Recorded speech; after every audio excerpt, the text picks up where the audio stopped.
in Switzerland, so let's start right on time. My name is Kristian. I'm a miner. I'm a chief of propaganda at the oldest software mining company on the planet. I love Bitcoin mining, and today I want to tell you why you should not be mining Bitcoin. So, let me give you a little bit of context of why you should be listening to me. So, I work at Brains. Brains is one of the oldest mining companies on the planet. We're the oldest mining pool since 2010. So I think most of people in mining know us because of the oldest mining pool.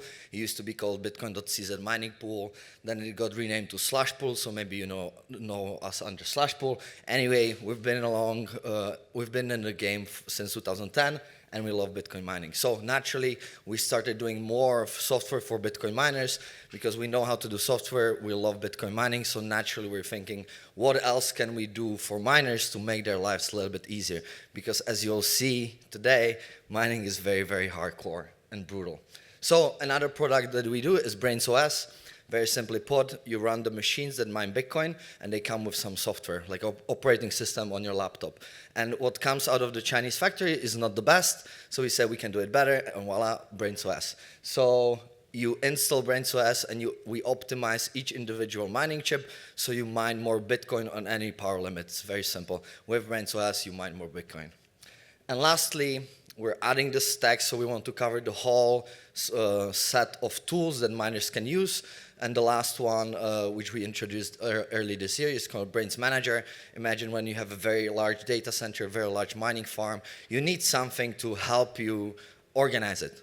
You need to reboot some machines, you need to find which machines are broken, so Brains Manager is to help you with that. And also there's a lot of energy features, but anyway, if you're in mining, check it out.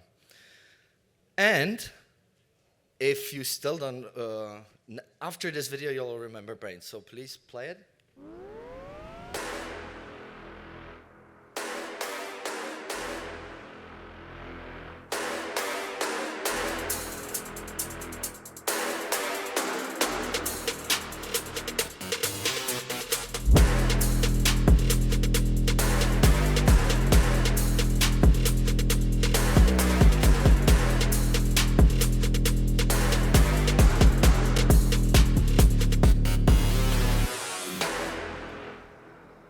So yes, I brew a beer in a Bitcoin mine using the Bitcoin mining heat for brewing the beer. So why I'm showing you a beer, hey, you have to have fun a little bit. So long story short, tonight we're having a beer party. We're gonna be christening these books. So meet us in a spicy bar right across the street. It's not gonna have our Brains beer, but there's gonna be plenty of beer. So meet us tonight. So why, last note, just so you know that why I chose my propaganda title. I'm a chief of propaganda. If you're a suit guy, suit woman, I'm a chief of marketing. Long story short, Bernays is the father of modern PR. He's a cousin of Sigmund Freud. Anyway, he's the founding father of modern PR. The word propaganda is very neutral. Actually, it was created in Vatican 400 years ago. And the Congregatio di Propaganda Fide, which is an association to propagate faith. Anyway, it's just an Italian word to say spread ideas. So actually, propaganda. So if you're in marketing, you have to read this book. And that's why I'm a chief of propaganda. So also, I wrote a book, which you'll get today for free. And basically it's like I said, hey, if I understood mining, I'm in the mining space like for 7 years, and I'm not the sharpest tool in the shed, or what they say. I'm just a marketing monkey. So if I understood mining, anybody can. So that was the goal of this book, to very simply explain, because really mining it's very simple ideas, but there are a lot of buzzwords. So once you see through the buzzwords, it's very easy concepts, easy software. Of course, doing mining is very hard, but really understanding and getting deep into it is very simple. So that was the goal of my book. And I'm very ADHD, so I wrote it for ADHD brains like me. So naturally, on the left side, you see there are like 15 sentences per page. So the whole book is like a 2-hour read. So it looks like it's a big book. It's fake it till you make it. So it's a 2-hour read, it's very simple. And then if I give you a little bit more text on a slide, on a page, I promise you there are memes or nice pictures. So But the goal of it is to really, everybody should, most people shouldn't mine Bitcoin, but every Bitcoiner should understand Bitcoin mining. I'll basically walk you through the whole thing from what is Bitcoin, because if you go into Bitcoin mining, you have to understand what is Bitcoin. Then the mechanics of mining, then all the software or the hardware that you need, and then also how to get involved, from conferences to get a job to maybe anything in between. And don't trust me, trust the experts. Here's a director of Marathon, one of the biggest miners on the planet, and she says it's funny and practical, and she's not hitting on me. So if she says it, I think it's true. And then here's a Cambridge researcher, so if he says words like unpacks intricacies, and it's a bedrock, you know I didn't fake the review because he's a researcher from Cambridge, I wouldn't use those words. Anyway, you'll get this book, and if you don't know me, I want the last thing where you'll understand who I am. Let me show you how it feels like to jump into the Bitcoin rabbit hole. You discover Bitcoin and start buying. At first, you get excited because soon you will be rich. You will finally buy Lambo and get a girlfriend. But Bitcoin doesn't always go up. All your plans and perceptions are quickly destroyed. The price keeps dumping and you seriously regret your decision to jump in. But as time goes by, you will start to understand Bitcoin more. And you will eventually start to enjoy this wild ride. Because without all these pumps and dumps, where would be the fun? And before you know it, you are happy to be a Bitcoiner, realizing the rabbit hole has no end. You will continue to learn forever and you will be happy. Bitcoin is here to stay and you can take advantage of it. Just don't be afraid and jump in. Study Bitcoin.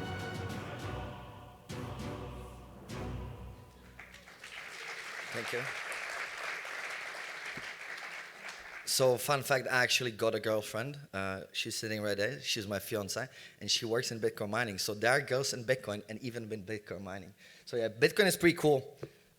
So anybody who scans this QR code, it will lead to my Twitter. You have to follow me to get the book.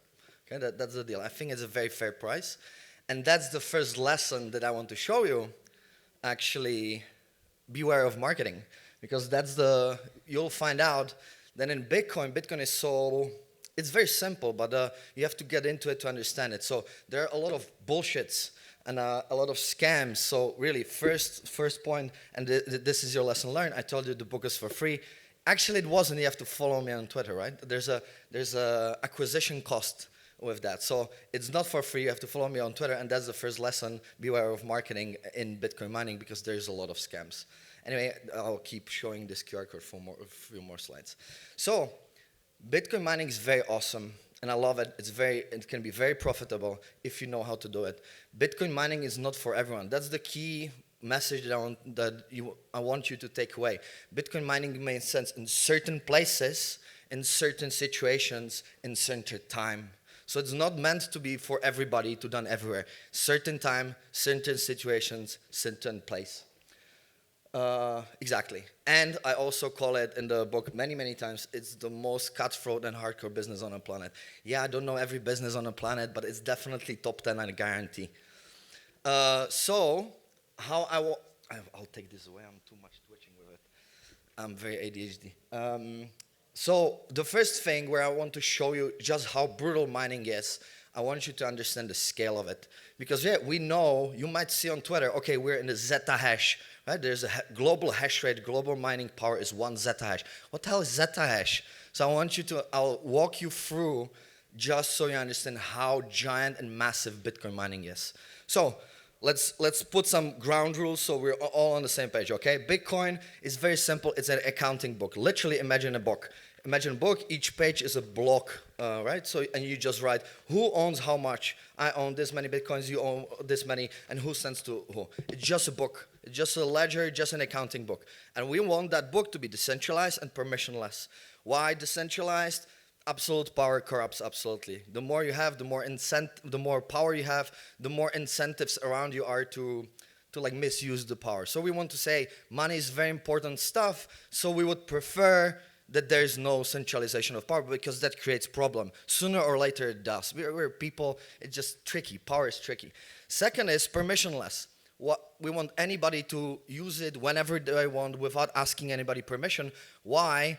Because there are 1 billion plus people still unbanked, and we see more and more like debanking or using the system of money to like use it as a weapon, and we don't want that. Again, we say money is very important for us as humans, like to use our potential. So we don't want money to be weaponized. So very simple. We want accounting book that is decentralized and permissionless. So you have to solve two things actually to make it happen. First one, who keeps the book? Because if I'm the only guy keeping the book and it's in my drawer, I have the power. So it's like we don't want that. So it's very simple. We solve it with a Bitcoin mining, Bitcoin node. So just a software that anybody can first see the code and then run it. So it's very simple. We don't know who runs Bitcoin. Anybody can start. So who owns the book? Anybody can, and anybody can look into it. So that's the first thing. Well, the second thing is, okay, who writes the transaction? On each page, like who makes the update into the book holds a lot of power. So naturally, in a banking system, it's a bank or it's a central bank or there is some central authority. But we don't want that. Again, we want to decentralize and permissionless, right? So how do you solve who writes into the book? It's very simple. Who holds the book and who writes into the book? So how did Satoshi solve it? It's by inventing a lottery. So it's going to be a lottery because we want to choose the writer in a very fair way. So anybody gets a chance, anybody can join, anybody can leave. Again, decentralized and permissionless. So we want to have those two aspects also for the sake of writing into the book, right? So he created it's going to be a lottery, and it's going to be just math and probability. It's not going to be voting. It's not going to be what title do you own. No, it's going to be very, very math-based, right? And then he says, okay, and then we're going to start using real-world resources. So you have to buy machines, you have to pay for electricity. You cannot fake that. That's the point. So it's very difficult to do because you have to spend the energy, and that gets you the ticket into the lottery, right? And why? Because with Satoshi and people even before him figure out, hey, there has to be a cost to making money. If we can print out of thin air, what happens to your money? There is the costliness of it adds value to it. And also it distributes the Bitcoin fairly because you have the 21 million Bitcoin, right? Who gets it? How do you decide for it? So we fairly distribute it to the people that spend the energy to play the lottery. And lastly, it really creates the right incentives because it's very, very costly to cheat. Like the cheating is unrewarded. If you spend the energy, you want to reap the benefits. You don't want to cheat. So that's the beauty of it. Very shortly said, again, there's a whole chapter on it. I will not go into more details, but I just wanted to put the groundwork because we want to understand it's a decentralized lottery, and one hash is like a dice rolling lottery, let's say, and whoever rolls the right number gets to write in the book and gets the new Bitcoin, right? So I want you to remember it's a decentralized lottery. It's a lottery for the writer into the book to be chosen decentralized and permissionless. And now let's see this. One more thing. One hash is the one roll of the dice in the lottery, and so you understand it's a very it's not solving any complex mathematical problems. That's the first thing I want you to remember. And I did a very simple thing. I went to Google and wrote Bitcoin mining complex mathematical problems. This is first thing on top of the Google news pages from this summer. And so recently, and it says twice. So first time, the lazy journalist, okay, he quotes some COO of some Bitcoin IRA. I wouldn't invest in that company because you cannot be in Bitcoin and claim mining is solving complex mathematical problems. Then in the second part, the journalist doesn't even quote somebody, and he just says, okay, it's solving complex mathematical problems. I just want to show how early we are, how misunderstood Bitcoin mining is. Bitcoin mining is nothing to do with complex math problems. It's a lottery. It's just guessing. It's rolling the dice. It's a guessing game. So you see, we're very early. Anyway, now I will show you, so we know it's just a roll of the dice, right? It's a random number guessing. And now I'll demonstrate you how giant the whole industry is. So I'll walk you through a little bit so you understand the historical context. So we're starting mining on laptops, on your CPUs. Here we can see that it was called CPU era, let's call it. So all the miners were mining on their laptops. That era peaked at the end of 2009 with 10 million hashes. So it's 10 million, the global hash rate was 10 mega hashes, which is 10 million dice rolls. That's the number of dice rolls or number of guesses the whole global Bitcoin mining network was doing every second in order to choose a winner, and that winner then gets to write into the accounting book. Okay. Then we introduce GPUs because people are smart and like, hey, maybe I can crank out more dice rolls out of GPU. That's why we go into GPU era. So people start using GPUs, and one more interesting thing happens. At the end of 2010, we introduced the concept of mining pools. So we're the first mining pool still in operation. And because people were thinking, okay, there are more and more people coming with GPUs. I cannot, like they're buying 10 GPUs. I cannot compete with my laptop with CPU, right? It's a very smart idea. Maybe we join forces. You know, if the whole room has CPUs and we put them together and we look like one miner, and then we just distribute the rewards later, right? So that's where the mining pool concept was created, and it's a standard for now. So nobody's mining outside the mining pool now, or you have to be very giant like Marathon. Anyway, at the during this era, or like that era was still for like until let's say 2013. So at the middle of that era, when pools were introduced, we're talking about 100 gigahashes of the total global compute on the mining network, which is 100 billion hashes. And here you can see the number, right? It's very difficult for our human mind to go from millions to billions, but it will get even crazier, so watch this. So then we enter in 2013, people invent Canaan, actually, Chinese company, still in operation, publicly traded company. Interesting story behind that company. Anyway, they introduced ASIC miners. It's a dedicated machine that can do only one thing, mining Bitcoin.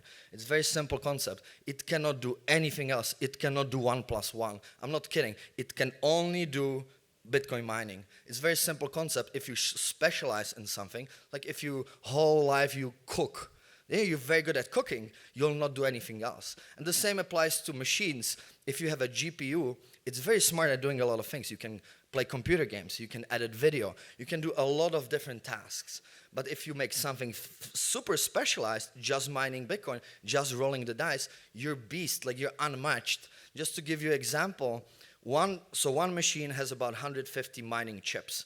And we're talking just that one chip would be like 100 top-line GPUs.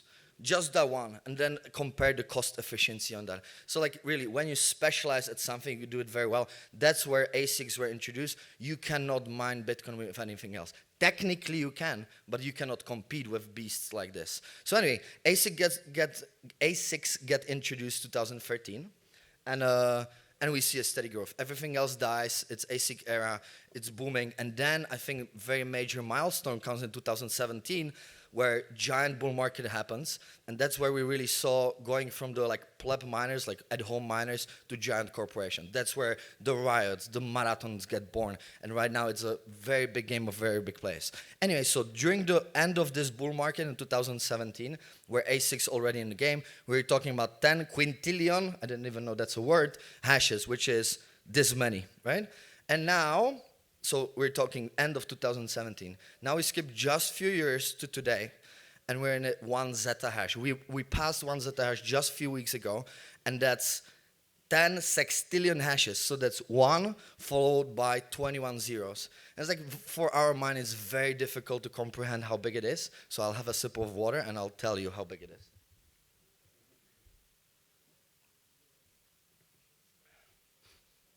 Really, we cannot think how big that is. So it's 1 followed by 21 zeros. If every person on a planet would be rolling a dice and doing the hash rate, right? So 8 billion people, we would need 120, each person on a planet would have to do it 125 billion times a second to have the global hash rate of 1 zettahash. Or we have 7.5 quintillion grains of sand on this planet. It's and now it's 100 times more. It was 100, yeah. It's 100 times more than all the sand on the planet. It's a lot. So I want to show you how big it is, but still it's difficult to comprehend. Okay, well, you're talking about 10 sextillion hashes a second. It's like, okay, it's a big number, but like give me something better to understand. Okay, I got you. So let me show you on real machines. So I recalculated one zettahash, which is 1000 exahash, doesn't matter. And then I show 3 models of miners, right? So S9 is a miner introduced in 2016, would have around 13 terahash. Why I show S9? It's an older machine, and it's the battle tank. It's gonna be always the biggest legend miner on the planet ever. It was the best miner. I don't know how you go from that to stuff they do later. It was amazing. Anyway, then S19J Pro, this is the most common miner. So it was introduced 2021. It's way more powerful, so 100 terahashes, and it's the most common one. There are most S19J Pros out there. And then for the sake of it, I just say, okay, and then let's recalculate to something like very, very recent, right? So the most new generation machine, 230 terahash. And then I say, okay, if we would recalculate one zettahash to only S9s, how much would that be? 77 million machines running 24/7 globally. Nobody knows where, nobody knows by who. That's the beauty of it. If we would recalculate to S19J Pros, there would be 10 million of them, S21, 4.4. In reality, we don't know exactly which models are out there because, there's no central registry of miners or anything like that, thank God. But it's going to be some mix of it. So we're talking about millions and millions of miners out there. But still, it's okay. It's still difficult for you to grasp. I have another way to tell you. I was looking for oven memes. You wouldn't imagine how difficult that is. But I'm told this is a very common case in Italy. You don't use ovens. So anyway, my point was, imagine one miner, on average, eats or consumes energy as 2 kitchen ovens on full blast 24/7. So with that, so it's one miner. So 2 ovens, full blast 24/7, and this many around the world backing up Bitcoin. So I think this gives you a scale. We're talking about absolutely massive industry full of very smart, very well capitalized players. So it's not the game of hey, you're mining Bitcoin somewhere in a garage. It's a massive, giant industry full of very, very professional people. So my point is, okay, of course, I want more people to enter mining, but I want you to understand how competitive, how very, very difficult this industry is to get in and to be successful. So if you want to get in, you have to bear in mind you're working against very, very jarred smart players. That's the second lesson I want you to have. Then let's talk about some horror stories. Because in mining, anything can go wrong, literally anything. So I'll just walk you through highlights of the stories that actually happened to a few people sitting in this audience. So it's not fake, but I don't think they will want to say who that is. Anyway, we might guess. So let's start with your hardware distributor can go crazy. Let me tell. So anything can go crazy. Let's start with the distributors. So this story goes. One client from US orders machines worth of $2 million, okay? And everything is produced out of China, so it comes to China.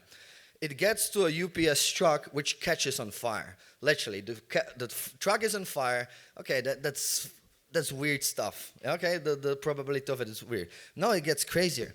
So what some of the miners do, they say, hey, let me put low viral declarations. So on the invoice, the miner is not that expensive, so I don't have to pay taxes, right? Very smart, very nice, right? Until your truck catches on fire. So then we're like, hey, it was not 2 million worth of miners, it was way less on the invoice. And then deal with mining or the distributor in China and the insurance company in China. It's a big headache. So things can go crazy, and your mining distributor will go crazy from a situation like this. Trust me. Then hardware itself can go crazy. There's no better story than S17s. When I told you S9 is the battle tank of mining industry, right? So there's a company called Bitmain. It's the biggest mining hardware producer on the planet. Since, 2013, I think they entered the game. And in 2016, they made a perfect machine, really, S9. Literally, the mining chip falls off, half of it burns, and the other half keeps mining. I'm not kidding. The machine is absolute beast. 2 years later, they make this, right? It looks cute. It's tiny, it's nice, it's powerful. this piece of hardware had like 40% dead on arrival. You literally unpack it, it runs, you move it 40 centimeter, it breaks. I'm not even kidding. It was absolute mayhem. All the companies were selling like for scrap metal. They even stopped trying to sell it on the normal market. They just use it for scrap metal. So it's like, and you have no idea, because you're like, hey, the previous generation of Bitmain S9 was amazing. So right now they're telling me this more efficiency, more hash rate, everything should be better, and they give you pre-orders and you send them Bitcoin and you wait 6 months, they're 2 months later, and then you get this. So it's like mining is very, very hardcore and brutal. Then your hosting provider can go crazy. So hosting is, okay, you don't build the mining facility yourself. There's somebody else mining somewhere on the planet. You just tell him, okay, I'm buying 4 machines, and you pay monthly electricity bill. That's called hosting, right? So let me tell you a nice story, right? So usually the hosting provider is very, very far. So it's like, imagine it's really, because like the mining, for example, I'm sitting in Czech Republic, there's no really good environment for mining Bitcoin. So yeah, my hosting, is in Mexico, right? Which is very, very far. Okay, I trust my hosting provider, but then there are the nice stories, right? Imagine, and that happened many, many times, mostly in weird places like Russia. But anyway, you get told, okay, hey, look, all the machines were stolen. And like, what are you going to do? How are you going to prove it's not the case? That happens way more than you would think. And that, again, goes back to like careful about marketing, because, you know, all the websites, they look flashy and nice and blah, blah. But then, like, you have to know who you're working with. Like, nice, flashy website, it means nothing. You really have to know who's your hoster, and you want to build a long-term relationship, because really, then crazy things can happen. Or, very typical, your machine will be on maintenance for a week, or maybe the fan went off, or maybe they need to, I don't know, rewire something. Was it really a maintenance, or was he like, okay, here's a maintenance window for you a week, and now I mine for myself? You will not know. Again, your hoster is on the other side of the planet. Will he go to check? I don't think so. So it's very crazy. And then lastly, and very, very naturally, you can be very easily skimming off the top. Like, you just razor thin 0.5 hash rate goes somewhere else. Because if you look at each machine doesn't exactly give you like 100 terahash. It can be 100.5, it can be 101. There's slight variations in each individual machines. So how would you know that your 100 machines are not like underperforming by 0.5%? You wouldn't. So it's again, it's very, very important choice who your hosting provider is, because it can make you a lot of headaches. Let me give you another example. So these are the numbers when you use BrainsOS. It's a S21XP. In the middle column, you see the default power setting. So the default power setting for this machine is 3.6 kilowatts, right? And then on the first row, you see how much stock firmware makes. So how many terahash with what efficiency. And then when you install BrainsOS, on the same power limit, you're getting more terahash and still better efficiency. Long story short, if you use BrainsOS, you mine a little bit more Bitcoin. And it's not a little bit, it's significant margin. Imagine you're paying pool fee 2%. When you're big, you negotiate down to 1%. But custom firmware can give you like up to 10% better profitability, right? Why I'm talking about this, so we looked at the numbers and on our pool, 22% of our clients use machines that are compatible with BrainsOS and still mine on stock firmware. So you're literally, and one more thing, if you use BrainsOS on our pool, we give you the pool for free. So you're literally talking about 22% of people on our pool say no to like 10 to 15% more money. And I don't think they're dumb. I think it's exactly the case of hosting providers where they say, no, I will not let you to put custom anything because it's somewhere in the middle of nowhere. The electricity is cheap. So it's like, no, I don't want to increase the complexity of my operations. I don't want you to use this firmware, you to use that firmware, and our guys to manage it. So again, it is very, very important who you choose as your hosting partner. And then, my favorite, governments are always the craziest of them all. Because if you look, and you will draw like a graph, right?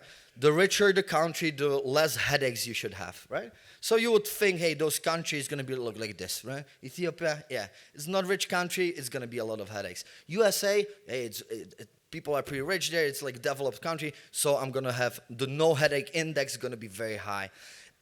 Unfortunately, not like that. It's like this. Yeah, they're all crazy. To give you stories, right? Ethiopia, cheapest energy like you cannot imagine. Like they built, I don't know, the biggest or top three biggest hydroelectricity dam on a planet. It's insane. And they say, yeah, the electricity is very, very, very cheap. So my fiance went to see there with her own eyes because she was like, "Yeah, I want to see it." And the reality is exactly, she's in the nicest hotel in the capital city center, right? So that should be the highest level of like the energy service, right? During the day, twice, unscheduled, for unknown amount of time, like a blackout. And this is like the nicest hotel in the city center, so you would expect least problems. And now imagine you're a miner somewhere in the middle of nowhere, outside the city. So yeah, it can be very cheap, but the mining, you have two important factors. Energy cost is number one, and second is uptime, uptime, uptime, uptime. Model it. If you don't have uptime, your profitability gets really, really hit. And my point is, how do you want to model your financials if you have unscheduled blackouts during the day without any reasoning, without any notice? It's crazy, right? Then we go to Paraguay. Paraguay, similar situation. Oh, look, here's cheap hydroelectricity. Come here. Everybody come and build miners. And they say, let me add additional taxes on you. And let me have additional permits on you. You know, it's like they entice. So it's like, yeah, it's cheap. But how stable, for how long, so it's like, it's difficult. But then you say, okay, then USA, you're gonna pay a little bit more for the energy, but you're gonna have peace of mind. No. So there was a client, and they're sending him, imagine like $2 million worth of miners, right? The miners are literally floating on a boat or flying through the plane. And the guy, Trump, like wakes up and says, you know what? Yesterday, the customs were 25%. The peak, really, he woke up and the peak was 168. 168. And you're like mid-flight, and yesterday, maybe it was 25. Tomorrow, it's 168. Additional tax. And it's like, how do you want to model that? And so my point is, yeah, in the developed countries, you pay for the peace of mind, but still things can go crazy. Same in Russia. Big American companies were mining in Russia. The next day, the dude says, hey, let me make a war. And then like you cannot even talk to companies in Russia. And just like that, it happens. So my point is, governments are always the craziest. There's nothing you can do. Yes, my suggestion and what I see as a trend, more and more companies are rather paying for the peace of mind. So like really, and what I see like in the Ethiopia, for example, is like the Bitmains, they just come, try to mine it with as much cheap power, but then they run also. And all the other companies are rather paying for peace of mind. But still, you're not going to have 100% peace of mind. There's always a headache. How much time do we have? Sorry. I just want to make sure. Okay, good. Good. So, I will have a sip. If you're leaving, come take a book. Or I'll say, Summer, can you take? Yeah, Summer, take 10 and just put them next to the door so leavers can take a book also. Follow me on Twitter. So imagine like you get the bingo card, right? And like you hit all the crazy stories, and then you'll definitely go crazy yourself. Everything about Bitcoin is very crystal ball telling. You're not controlling the price and you're not controlling the global hash rate. So whenever you go into mining, of course you have to model in order to to tell your investors, okay. So what I always say, model like a very bad scenario, very good scenario, the middle one, but all of it is crystal ball telling. Global hash rate or the difficulty changes every 2 weeks. Yeah, you can have a look. So that means how much more or how much less you're going to be earning out of the pizza pie. So the pizza pie is the global, how much Bitcoin is issued that day, and the more hash rate you have, the bigger slice of pizza you take, right? But it changes every 2 weeks, and you don't know, is it going to be more or less, or how much? So yes, of course you can look at the historical changes, right? But again, if you look, we're so early in a so dynamic environment, there's like really like looking at the data for the last 3 years, how telling is it for the next 3 years? Like it's changing so drastically. Like imagine like when China ban happened. China banned mining, like they overnight. That's exactly the word. They woke up and they banned mining. 70% of global hash rate turned off. That's very nice because all of a sudden you're earning way more. But the other way around, it can happen also.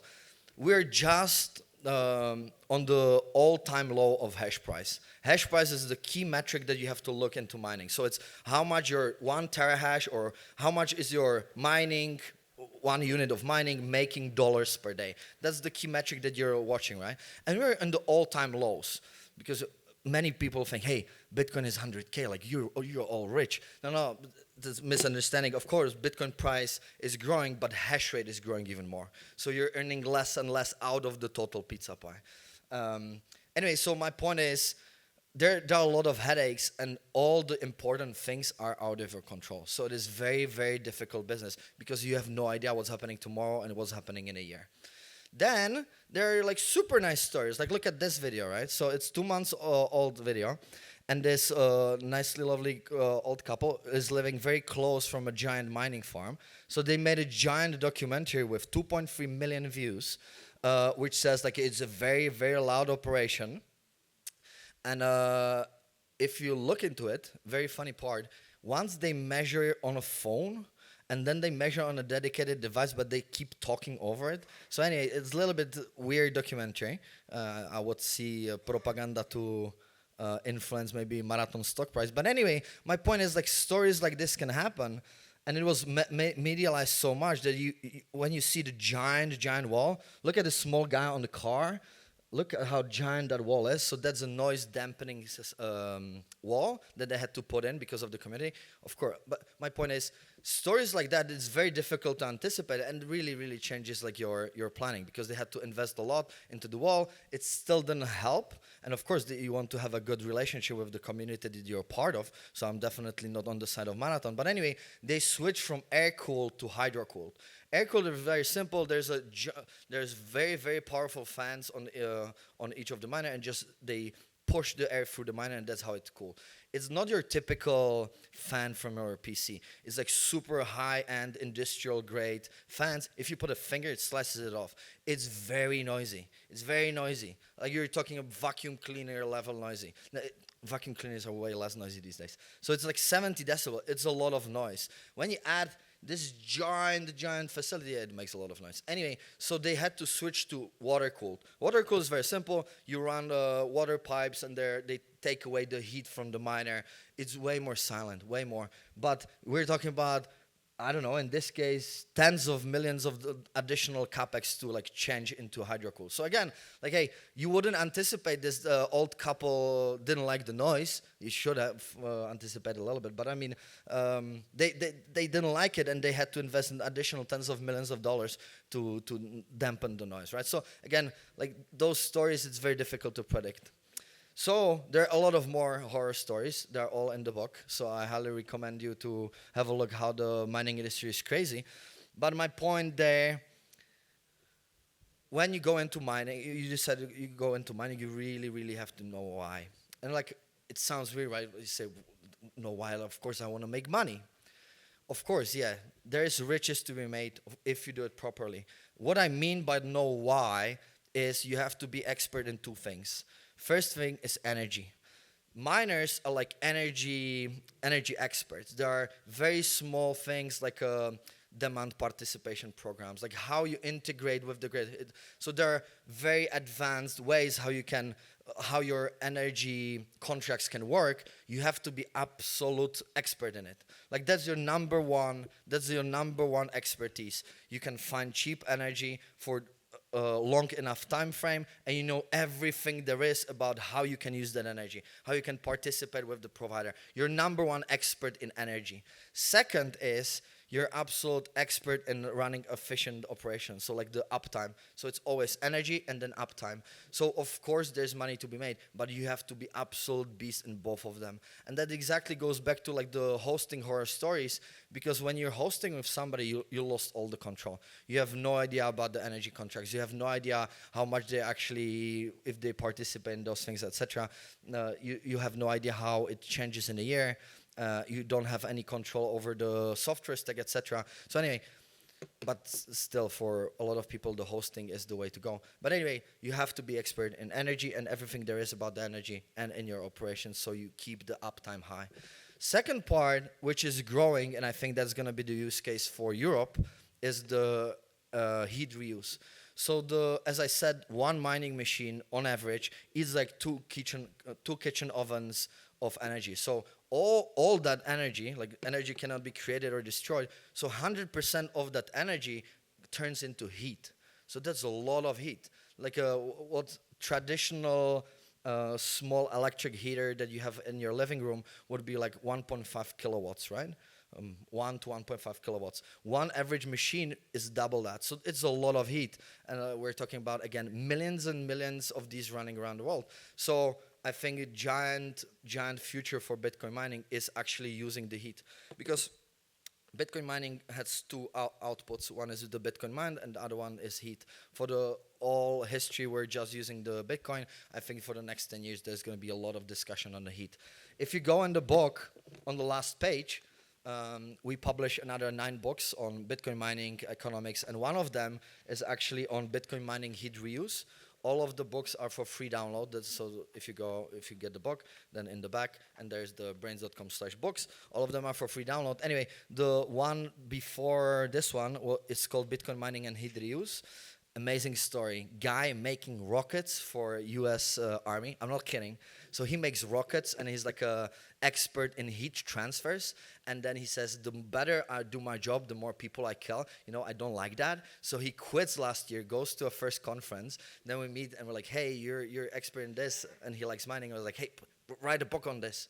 And so that's the book. Amazing guy, amazing story, highly recommended. Anyway, so I think the heat reuse is going to be a very major topic in Europe. There are also, in the book of Tyler, there are already the use cases and the companies making that happen. I just remember one, for example, from Nordic country. I don't know, Norway or Sweden.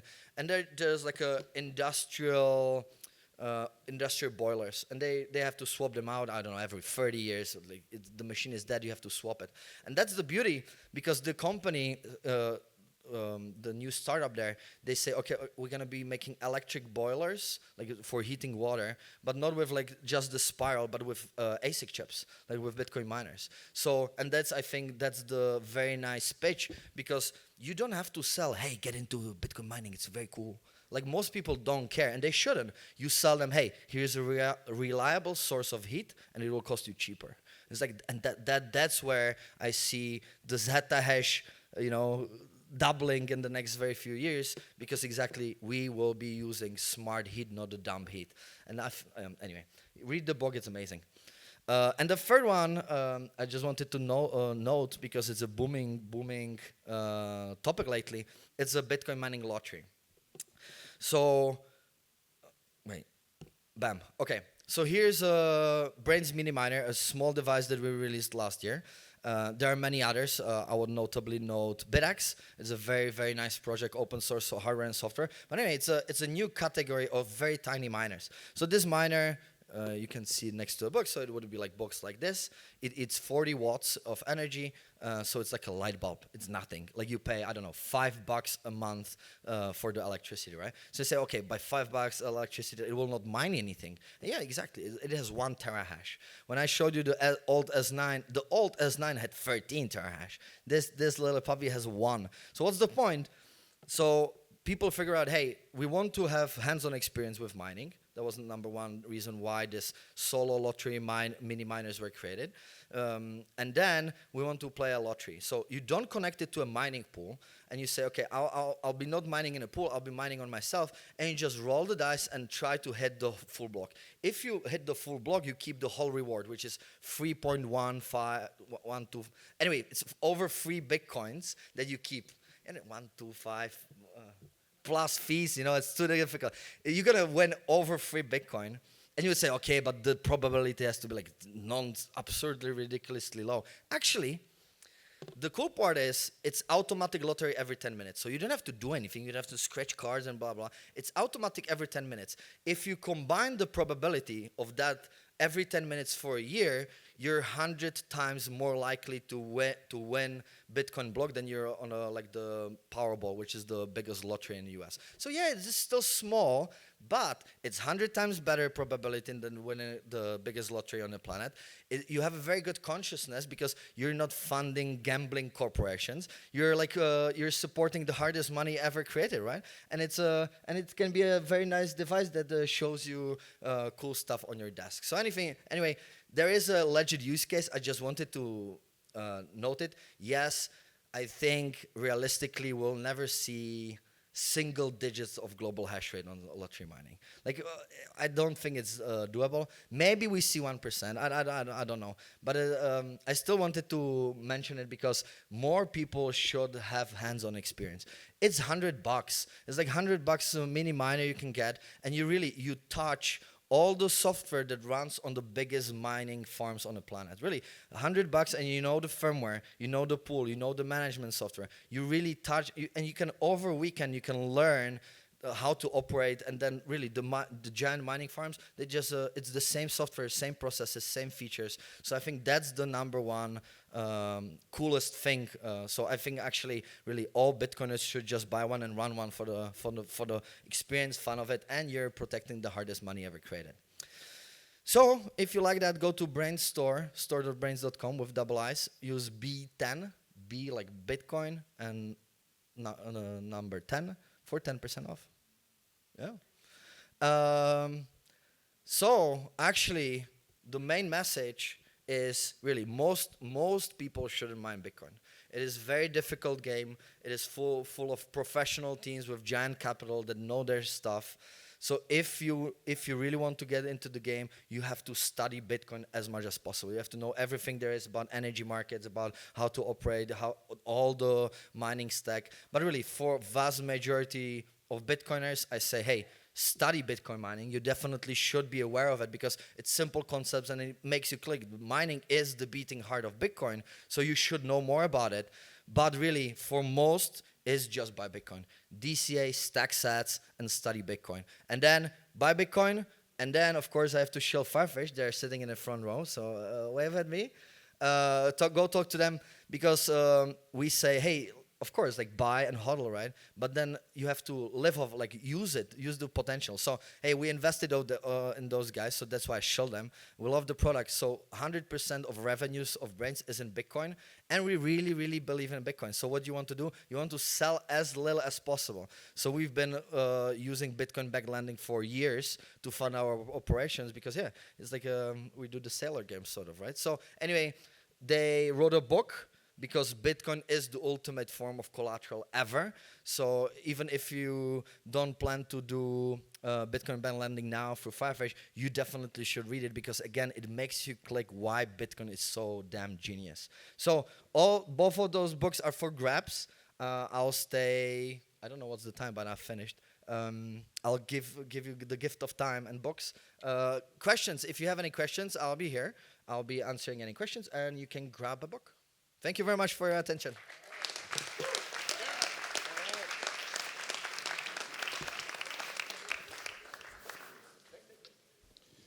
So,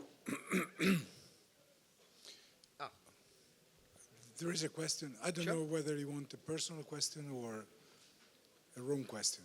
Sure. So, you're in this business since 2010. Yes. Okay. With it's marketing. Slashpool. Yes. Okay? So it's end of 2010, but I said 2010. Okay, end of 2010, November, to be precise. Now, how do you see this business and the Bitcoin industry in 5 years' time? Sorry, Because there are more books in the back. Can somebody help me distribute them? I cannot do all the things. How I see the business in 5 years? How do you see the mining industry, the machines which will be there in 5 years' time? Because clearly you have to position them in the long term. 5 years is a too big a time frame. I'm not gonna lie. Really, if you talk about So first of all, it's absolute crystal ball telling, but really 5 years is too much. If you look how much is changing on average, I would say every 2 years. Every 2 years, 2 to 3 years, the industry is completely different. So like really honestly, when you say 5 years, it's way too long. We're so early that really like 1 year is so. Really think about it. 2 years ago, we're still the weird guys in garage. Now we have president promoting Bitcoin and we have ETFs. Like really, and the same thing is happening in the mining space. So really, if you ask me about 5 years, it's too long. If I look what I see realistically in the upcoming near-term future, of course, the last chapter in my book is about that. We'll see. Technology-wise. Yeah, so we'll definitely see several things. One is definite, like it's gonna be few bigger players that are tightly integrated with the energy. And I wish it's gonna be the Bitcoin miners buying the energy, not the energy corporation buying the miners. We already see it in Texas where Marathon is like buying energy generation left and right. So I think it will super tightly integrate. Like you'll have even like imagine nuclear power plants having a Bitcoin mining division to like provide the basic load for the nuclear reactor, for example. So like really, if the mining space and energy space will become one, and it's gonna be few, like less, but giant players. Because really, when I started 6 years ago, it was a lot of small players, a lot of people with 10 to 100 machines. Now it's sort of like the 100 marathons out there. So that will continue. I don't think it's bad. Again, the incentives are aligned correctly. Can I make a suggestion that we will go from hash rate to quality hash rate? Okay, can you elaborate? Your team in Prague knows about it. Okay. For others, I might know where it leads. For example, it can go into. We can say about, hey, I'm gonna certify your mining farm that you're 100% green, and you're gonna have a greener hash rate. There's always market for everything. Me as a Bitcoiner, I want to say like there is no difference to a dice roll, but I understand there's gonna be niche in the market that like puts premium on different things. Naturally, yes. So the whole point is that it's not a dice roll, but you can control the outcome of the dice. Okay. Okay. Thank you very much. Thank you. How do you see the mix? How do you see the mix?